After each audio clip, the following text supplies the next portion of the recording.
Hey, what is up, you guys? You're watching Team APS. I'm Paul. And I'm Alec. And today, we're back talking about trap cards again. This time, though, in an actually positive way. Because...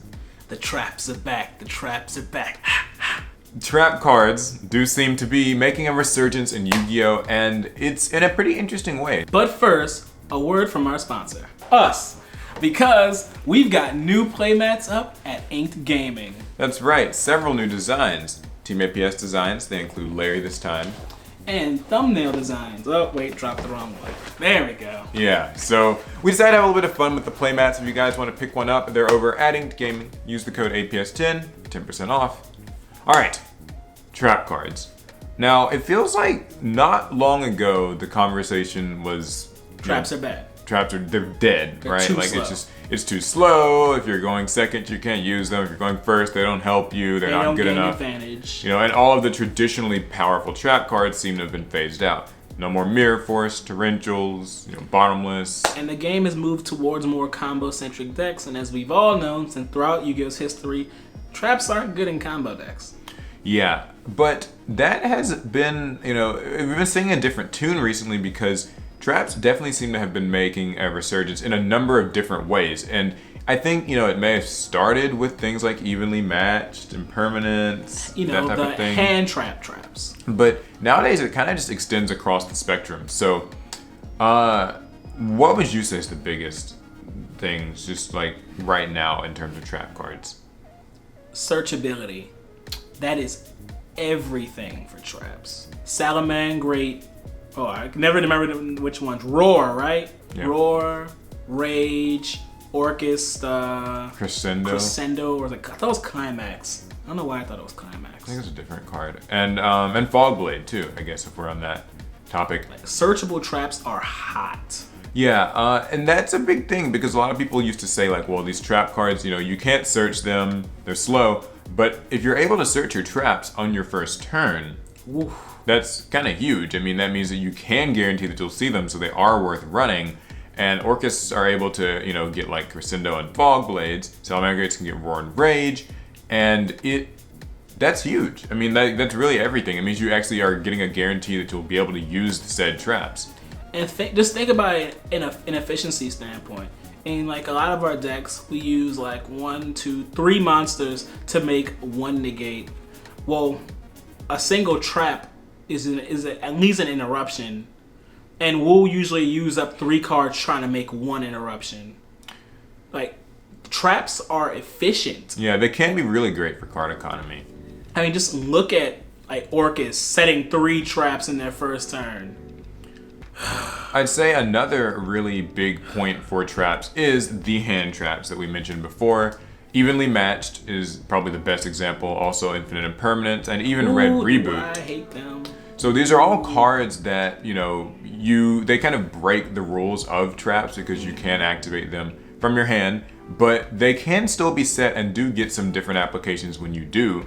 Infinite Impermanence probably being the most versatile one. It's an effect veiler in the hand, then It can also even negate spells and traps itself. I actually love the card. I mean, there's so many different things that you can use with Impermanence. Because if your opponent's going first and you draw it, you can use it like an effect veiler. Probably even more versatilely because it doesn't just get limited to the main phase. It can be used actually at any time, even in the end phase of their turn. And then, once it hits your turn, you can start a turn by using it to, say, turn off Colossus or... something like that. Chain to a card like, Red Dragon Archfiend Abyss, for instance. and like use depending on where you activate it, you can go ahead and negate a spell or trap on the board too. Yeah, so it's good if you set it when you're going first, when you're going second, later in the game, it can still be useful. And that's not something that, maybe a trap like Fiendish Chain necessarily can do, and also Effect Veiler.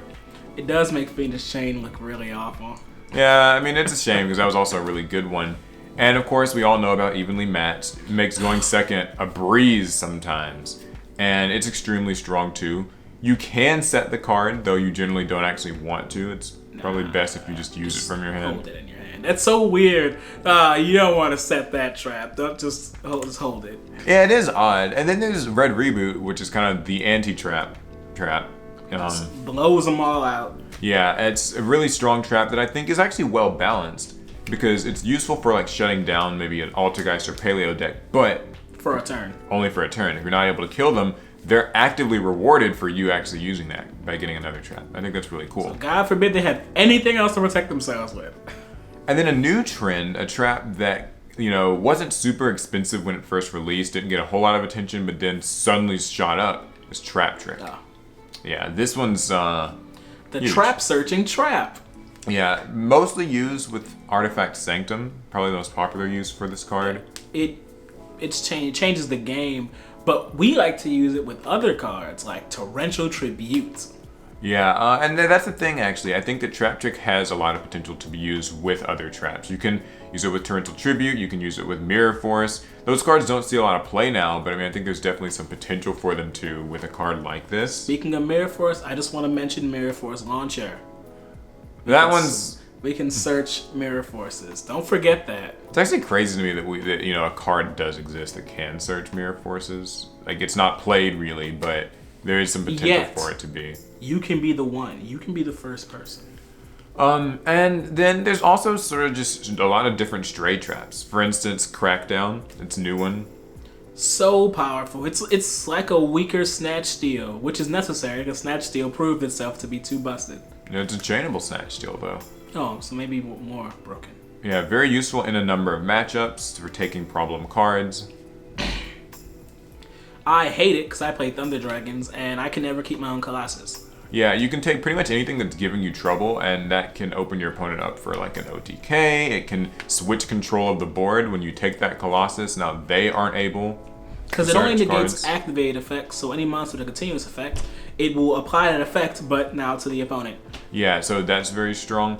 And then you also have a few old favorites that are popping up again. Solemn Strike does see a lot of play in Salamangreats, in Sky Strikers. In decks that are really consistent, it really sucks for them to set that strike, that one more negation. Yeah, it's easily the most versatile counter trap. You know, you can negate a monster effect, you can negate a summon, that's really good. Floodgates as well, another big one. There can only be one, being like a major one right now. Yeah, it's probably the biggest. And there are a few others too. But it's still in Summon Limit. Yeah, Summon Limit's seeing a lot of play. Anti-Spell Fragrance is a really good way to slow Sky Strikers down. And Pendulums. Basically turn Pendulums off. We didn't see any like Pendulums in the last two events, so well, I get into that. If you count it as a Floodgate, Unending Nightmare is also seeing a lot more play now too. So strong. Another reason why Pendulums struggle. Yeah, and that's really good against Mystic Mine, which I guess if we're counting Metaverse, that's a trap that people are also I don't count playing. Metaverse as a trap. Yeah, I mean, I don't know. I'm gonna take its trap card. Wait. So, you know, trap cards, they're definitely seeing a resurgence. They're seeing more popularity. I'm interested in seeing where this goes next because it seems like the game is getting a little bit grindier as a result of the traps being around. Like, do you think it's we're gonna continue moving in that direction, or? Yeah, I think Yu-Gi-Oh can only benefit from us using trap cards more and more often because, I mean, no matter how fast we can see these traps, they do lend themselves well to slowing down the game some. Mm-hmm. These aren't things that, unless you're playing Salamangreat, these aren't things that just recur over and over again. It still kind of harkens back to old Yu-Gi-Oh. Yeah, and I think that when there's a lot of trap cards, it also means that, you know, you have to play spell and trap removal as an answer to them, which also kind of dilutes the combo decks a bit more because if you're being forced to play something like Twin Twisters, yeah, that can help a combo at times, but it means that like, you have to respect the traps. You gotta play Cosmic Cyclone, you gotta play Storm Duster, you have to play something to deal with said cards. Red Reboot in the side deck, I think that's good. That's a good thing in my opinion. I want to see more traps in the main. Konami's done a lot of cool things. The Neospatian trap next is a very powerful trap just for a limited use. We very well might see more traps for archetypes that are kind of intrinsic. Yeah, Void Feast comes to mind as another really good one. Oh wow. Subterra Final Battle. A lot of like archetype specific traps that, you know, when used in tandem with other traps can be really scary. If we're gonna count like Monarchs Erupt for True Draco, I feel like that's kind of there. Infernity Barrier. Yeah, Infernity Barrier. I mean, There's really quite a lot. And speaking of, decks that use lots of traps, Altergeist are even making a comeback right now just from, like the advent of things like Crackdown. They can run this stuff, and they were in the finals of, what was it, the Germany Nationals like last weekend? Why couldn't we get through this video without talking about Altergeist? You know how I feel about that deck. Yeah, I mean, love it or hate it, it's definitely around, and maybe we'll see something like Paleo and stuff like that follow. We'll see. So, I think it's a good thing. I think overall the return of traps is something that I'm happy to see. I think True Draco are happy too. Yeah, so what do you guys think, viewers? How do you feel about trap cards? Are they too much? Are we moving in a positive direction? What do you think?